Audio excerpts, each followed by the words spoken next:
അള്ളാന്റെ റസൂല് അന്ന് ഉപദേശിച്ച ഉപദേശമാണ്.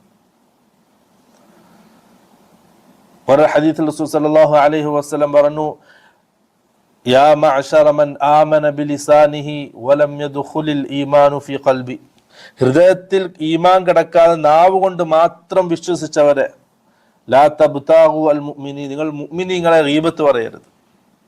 വലാ തത്തബിഉ ഔറാത്തിഹിം, മുഅ്മിനീങ്ങളുടെ തെറ്റുകൾക്ക് പിറകെ പോകരുത്. മറ്റുള്ളവരുടെ ന്യൂനതകൾ കണ്ട് അത് അന്വേഷിച്ച് അത് ചിക്കിച്ചികൻ അന്വേഷിച്ച് അതിന്റെ പിറകെ നിങ്ങൾ കൂടരുത്. അത് ജനമധ്യത്തിൽ നിങ്ങൾ പരസ്യമാക്കരുത്. ആരെങ്കിലും അങ്ങനെ ചെയ്യുകയാണെങ്കിൽ യത്തബിഇല്ലാഹു ഔറതഹു, അല്ലാഹു സുബ്ഹാനഹു വ തആല ഇവന്റെ പിറകെ കൂടും. വമൻ യത്തബിഇല്ലാഹു ഔറതഹു, അങ്ങനെ ആരുടെയെങ്കിലും പിറകെ അല്ലാഹു കൂടുകയാണെങ്കിൽ, അവന്റെ തെറ്റുകൾ പ്രത്യേകം നോട്ട് ചെയ്യുകയാണെങ്കിൽ, യഫ്ലഹുഹു ഫീ ബൈതിഹി, അവൻ അവന്റെ വീട്ടിലാണെങ്കിലും ശരി